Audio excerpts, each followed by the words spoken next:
일단 한국당에서도 개천절에 집회를 준비하고 있기 때문에 그 부분에 대해서 다시 한번 얘기를 나눠보도록 하고 일단은 숫자 얘기를 좀 해야 될 것 같습니다. 주최 측에서 200만 명 이상이 왔다라고 언론에 이제 뭐 사실상 밝히면서 200만 명으로 언론들이 받아들였는데 사실상 저 지금 사진 나오고 있습니다. 저 모인 사람들의 수를 몇 명으로 할 것이냐, 몇 명이냐 사실 주 의미가 있거든요, 집회에서. 이동환 변호사께서 어떻게 보세요? 근데 저는 저희가 저 동네를 잘 알 수밖에 없잖아요. 저 서초대로라는 게. 자주 가시니까? 네, 저 이원희 변호사님도 그렇겠지만 저희가 저기를 몇십 년 있었죠. 저희 예. 땐 연수원도 저기 있었으니까, 사법연수원도. 근데 저기 200만 명이 도대체 들어갈 수 있는 데인가라고 의문을 가졌어요. 좀 쉽게 설명을 드리면 네. 광화문 광장의 예. 폭의 폭하고 예. 저기 서초대로 폭이 많이 다르죠. 네, 많이 다르죠. 한 반 될까 말까인데 예.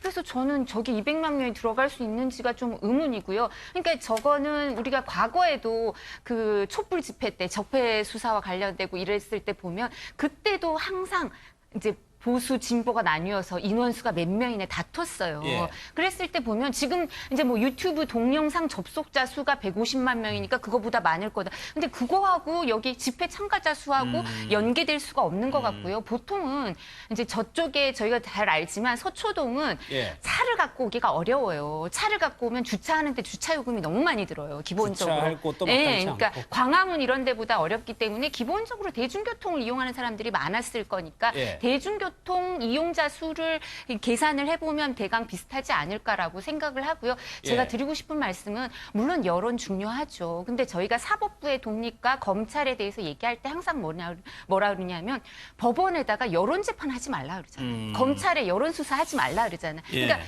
여론을 중시하는 사람들, 대통령은 여론을 중시하셔야 되죠. 국회의원들도 뭐 선거가 있어서 그런 게 아니라 여론을 대변하는 사람들이니까 대의기관이니까 여론이 중요하지만 대통령께서 말씀하신 것처럼 검찰은 검찰의 일을, 법무부는 법무부의 일을처럼 사법부와 검찰, 수사하고 재판하는 사람들은 법과 양심에 따라 수사하고 재판하면 돼요. 예. 그래서 사법부에서 그게 헌법상 독립기관이 된 거예요, 그 사람들이. 그러니까 이 부분은 저희 같은 사람, 그다음에 또 무엇보다도 국회의원, 대통령이 신경을 쓰시면 되는 거고 검찰이나 법원은 법치주의에 따르면 이 부분에 대해서는 알아서 지금 국정감사하면 또 검찰이 얼마나 여당원들이 얘기를 많이 하시겠어요. 그 얘기 들으면 되고 심지어 대통령까지 나서서 지시한다고 얘기하시니까 들을 수밖에 없고요. 예. 그리고 이 부분에 대해서도 저는 조금 이해가 안 되는 게 대통령께서 민주적 통제, 그러니까 법무부가 중요하다고 얘기를 하셨는데 그렇다면서 이제 수사는 검찰이 수사를 하고 법무부는 법무부의 일을 하면 된다고 하시면서 제2기 검찰 법무개혁위원회가 출범을 했어요. 그러면 검찰 개혁에 대한 일은 그 2기 위원회에서 하고 법무부 장관이 하면 되지 수사하고 있는 검사가 지금 검찰총장이 이 안에 대해서 만들기는 쉽지 않아. 왜냐하면 지금 그 윤석열 총장은 뭐라 그랬냐면 입법을 하면 다 따르겠다. 네. 그리고 사법부 입법에 가 있는 내용에 대해서 자기 반대하는 거 없다고 밝혔어요. 예. 그리고 이 부분은 훈령에 대해서는 법무부 장관이 훈령을 제정할 수 있어요. 그러면 따르면 되는 거고 또 지금 많은 검사들이 그 이제 익명으로인지 뭐 기명으로인지 모르지만 법무부 사이트에서 검사들한테 다 의견 수렴하신다며요. 근데 총장이 따로 얘기를 하면 뭐 법무부 검찰 개혁안을 올리면 대통령께서 그게 필요하실까요? 민주적 정당성과 그 민주적 통제를 위한 법무부가 다 하고 있는데요. 예, 예. 검찰은 수사를 하면 되겠죠. 그러니까 금요일 날 성찰해봐라라고 얘기를 했고 아예 보고를 해봐라라고 더 나간 것 같아요. 숫자 얘기 좀 마무리 짓겠습니다. 글쎄요, 김병미 교수님. 네. 보는 시각에 따라서 더 많게 해석할 수 있고 적게 해석할 수 있어요. 좀 객관적인 자료를 보면 좋을 것 같은데 서울교통공사에서 오늘 좀 내놓은 자료가 통계가 있어요. 이게 조금 근사치에 좀 접근할 수 있을까요? 굉장히 유의미한 자료라고 보는데요. 서초역과 교대역에서 지난 28일에 오후 4시에서 4성까지 이용했던 이용객이 약 10만 2천 명이라고 합니다. 예. 그러니까 여기 앞서 이두아 변호사님이 아주 좋은 말씀해 주셨는데 실질적인 교통이 이렇게 다 통제가 돼 있는 상황이기 때문에 거기까지 많은 대중들이 가기 위해서는 대중교통, 지하철을 이용하는 것이 거의 필수적인 상황이어서 예. 이 10만 명이 넘는 상황들이 운집할 수 있겠는가라고 하는 첫 번째 물음을 제시할 수밖에 없는 것이고요.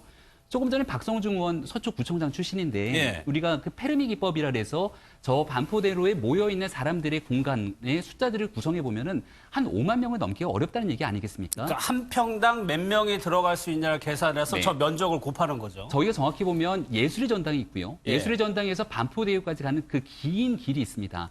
그 중에서 예술의 전당에서 서초역까지는 서리풀 페스티벌이라고 하는 서초구청 주최의 대규모 축제가 있었던 날이에요. 예. 그러니까 여기까지는 집회 인원들이 아닌 것이고 서초역, 그러니까 사랑의 교회를 중심으로 한 서초역에서 이 서초 경찰서와 왼쪽으로 보면 대검찰청청사가 있는데 이 공간 정도 누에다리까지 있게 되는 곳이 아마도 집회를 할 수 있는 인원들이 예. 군집해 있는 곳입니다. 그러니까 잠시만 제가 영상을 설명을 드려야 되는데 잠시 전에 나왔던 네. 것이 평소에 서리풀 축제를 했을 때의 인원 모여드는 인원의 수라고 합니다. 여기에 모여 있는 곳이 바로 서리풀 축제가 가능한 곳이라고 볼 수가 있고요. 예. 저렇게 교통을 통제하면서 꽤 많은 인원들이 모이다 보니까 보통 한 7만 명 정도에 되는 시민들이 저 공간에 모이게 됩니다. 제가 얘기 드렸던 서리풀 축제가 있는 예술의 전당에서 서초역까지 길이가 굉장히 길고요. 예. 그 서초역에서부터 누에다리까지 공간.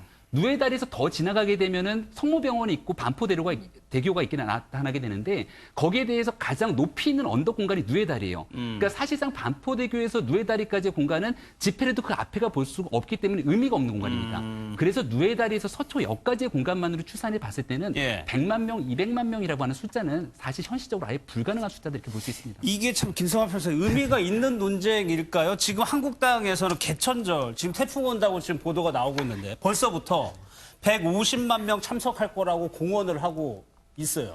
그러니까 이게 예. 저는 탄핵 촛불 집회 때가 생각났어요. 예. 그때 굉장히 많은 패널들이 나와서 과연 몇 명인가, 도대체 경찰은 뭐 100만 명이라고 하고 몇십만 명이라고 얘기하고 집회 주최 측은 몇백만 명이라고 얘기하는데 도대체 예. 몇 명이냐? 이거 굉장히 시끄러웠거든요. 그래서 경찰이 집회 인원 추산을 포기했어요. 그랬죠. 그래서 지금도 경찰이 공식적인 집계를 안 한 거예요. 이거. 앞으로도 안 할 거라고 오늘 얘기를 네. 했습니다. 그러니까 왜 안 하겠습니까? 예. 그러니까 반대쪽의 사람들이 볼 때는 최대한 적게 보이는 거고, 그리고 저 집회 주최 측이나 이런 데서 볼 때는 최대한 많이 잡고 싶어하는 그런 욕구가 포함이 돼 있는 거잖아요. 예. 그런데 우리가 이제 그 숫자에 매몰되다 보면 거기에 담겨 있는 정치적 의미를 자꾸 놓치게 되는 경향들이 나타나는 거예요. 그러니까 탄핵 촛불 집회 때 앞서도 잠깐 말씀드렸던 것처럼 이거 가지고 끊임없이 논쟁하고 나중에 가서는 이른바 태극기 집회 인원 가지고도 계속 논쟁을 벌였어요. 그랬죠. 그게 예. 뭐가 남았습니까? 그러고 난 다음에 결국 대통령은 헌법재판소에 가서 탄핵됐습니다. 그러니까 지금 이것도 마찬가지인데요. 우리가 예상한 인원보다는 좀 뛰어넘는 인원이 모였다. 예. 객관적으로 본다면. 예. 그리고 거기에 모인 사람들이 조국 장관을 지키자는 목소리도 물론 일부 있었을 수는 있겠지만 예. 검찰 개혁하는 게 꼭 필요하다라고 목소리를 내고 있다는 겁니다. 그러면 여기에 일부 있는 사람들이 뭐 특정 정치적 이념을 갖고 있는 사람들이라고 이렇게 폄훼하기보다는 국민의 이 일부는 지금 검찰 개혁이 이 시대에 꼭 필요하다고 하는 목소리를 내고 있다고 하는 것이고요.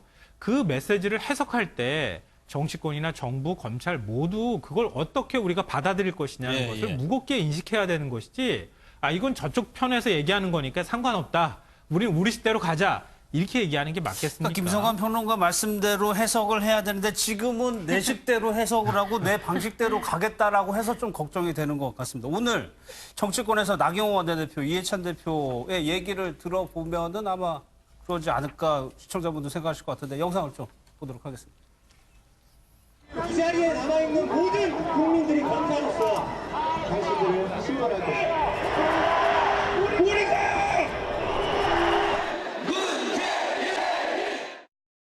문재인 대통령 분노에 가득 찬 검찰 증오를 드러냈습니다. 그리고 나서 극렬 지지층 총동원령을 내렸습니다. 가장 타락한 민주주의의 정치, 군중 정치로 가고 있는 것입니다. 모태똥과 나치의 수법에 기대해 보겠다는 것입니다. 200만이 모였다고 합니다. 이거 여당 원내대표가 한 말입니다. 옆에 대규모 축제 인원까지 훔쳐서 부풀렸습니다. 한마디로 판타지 소설급으로 뻥튀기 하고 선동하고 있습니다. 지난 주말에는 서초동 검찰청 앞에서 예상했던 것보다 훨씬 많은 시민들이 모여서 검찰 개혁을 외쳤습니다. 국민들의 목소리는 과잉 수사를 일삼는 검찰, 그리고 이를 경쟁의 소재로만 삼고 있는 일부 야당의 경종을 울리고 있다고 생각이 됩니다. 여야가 왜 서로 다르게 해석을 하고 있을까? 이두하 변호사님, 여론조사를 보면은 뭐 다 이해하실 것 같은데 지금 민주당, 한국당, 보수, 진보가 서로가 지금 뭉치는 양상이란 말이에요. 예, 이제 이렇게 되면 서로 결집할 수밖에 없는데요. 예. 근데 이제 자유한국당 입장에서는 이런 부분에 있어서 무당층이 보통 이제 넘어올 거라고 예상을 하고 있는데 자유한국당 쪽으로도 좀 넘어왔으면 하는 마음이 있을 텐데 그건 무당층. 쉽사리 유입이 이루어지는 것 같진 않아요. 그래서 이 부분을 지켜보고 있는데 아직 왜냐하면 바른미래당이나 이제 보수가 아직 분열돼 있는 상황이고 예. 적폐 사건과 관련돼서 뭐 수사도 일정 부분 아직 남아있고 또 재판도 하고 있으니까 그런 부분에 대해서 국민들이 갖고 있는 의구심이 다 사라지지 않은 상태이긴 한데요. 예. 그래서 이런 부분이 쉽지 않은 것 같지만 그리고 또 이렇게 자유한국당에선 그렇게 생각을 하는 부분이 있어요. 항상 야당들은 이제 진보 정당도 야당일 때 그런데 이런 여론조사를 하면 우리 국민들이 속내를 그대로 드러내지 않는다. 예, 항상 여당 프리미엄이 좀 있고 야당은 또 마이너스가 좀 있다. 이렇게 생각하는 게 있는데요. 그건 이제 선거를 치러봐야 그게 확실히 나오는 거겠지만 그래서 이제 추세를 좀 지켜보면서 이제 결집시키기 위해서 노력하고 또 예. 지지층들이 원하는 얘기를 서로 해주고 있는 면도 있는 것 같아요. 예. 일단 지지층을 결집시켜야 된다고 생각을 하니까요. 근데 그리고 자유한국당은 원내대표랑 당대표가 다 법조인이잖아요. 그러니까 그런 부분을 우려해요. 사실 사람들이 생각하기에 검사나 판사들이 되게 용기가 있을 거라고 생각하잖아요. 근데 되게 소심해요. 법을 잘 지켜야 된다고 생각하고 자신의 행동에 대해서 막 돌이켜보고 네. 약간 겁도 많고 이래요. 그러니까 아, 그래요? 뭐 사람들 막 많이 모이고 이런 거에 대해서 그렇게 많이 겪어보질 않았어요. 적폐 수사 전에는. 그러니까 아, 이런 거에 심리적으로 대해서 영향을 미친다는 심리적으로 얘기네요. 영향을 미칠 수 있다고 생각해요. 근데 사실 법치주의, 그다음 여론 재판, 여론 수사를 안 하려면 오히려 야당에서 좀 세게 얘기를 해줘야 된다. 그리고 예. 이런 부분에 대해서 좀 더 이렇게 객관적으로 냉정하게 얘기를 해주지 않으면 예. 판사나 검사들이 이렇게 공부를 오래 하신 분들이고 사회생활을 많이 하신 분들은 아니어서 그 부분을 배려해줘야 된다. 이런 생각도 좀 하고 계신 것 같아요. 그런데 오늘 여권에서 나온 얘기 중에 안민석 의원의 발언을 한번 좀 보겠습니다. 윤석열 총장 스스로가 거취를 정하는 불행한 일이 없기를 바란다. 여기다가요, 이원희 변호사님. 유시민 이사장이 주말 사이에 낸 입장, 쿠데타라고 표현을 했거든요. 글쎄요, 이게 적정한 비판인지 아니면 좀 선을 넘은 비판인지 어떻게 보세요? 네. 유시민 이사장 같은 경우는 최근에 계속해서 현재 이 검찰 수사에 대해서 좀 강한 비판의 발언을 해오고 있습니다. 예. 사실상 쿠데타와 다름없는 것 아니냐. 전두환 정권 시절에 검찰로 돌아간 것 같은 느낌이다. 라는 식으로 강하게 비판을 했습니다. 이것이 결국은 이제 아까 말한 것처럼 어떤 과정, 검찰 수사의 과정이 다소 문제가 있다라고 하는 비판일 텐데 사실 그 전에 이 검찰의 어떤 수사 관행이라든지 예. 문제가 되어 왔던 부분의 핵심은 뭐냐면요. 사실 검찰이 수사를 하고 기소를 하는데 많은 사람들이 생각과는 다르게 검찰의 가장 무서운 무기는 불기소를 할 수 있는 권한이라는 겁니다. 그러니까 수사를 하고 기소를 하는 것이 검찰의 어떤 역할인데 예. 특정 세력이나 어떤 정치 성향, 어떤 특정 인물을 봐주기식, 그러니까 다시 말하면 묻어버리는, 불기소해버리는 것이 가장 위험한 검찰의 어떤 개혁의 대상이 되는 것들인데 예. 지금 오히려 검찰총장 같은 경우는 살아있는 권력을 상대로 해서 수사를 하라라고 하는 대통령의 어떤 지시에 부합하는 듯한 예. 물론 그 과정에서 영장수색이 어떻게 이루어졌느냐 이런 부분들에 서로 논란이 있는 과정에 있지만 어쨌든 굉장히 강도 높게 수사를 하고 있는 상황이라는 거죠.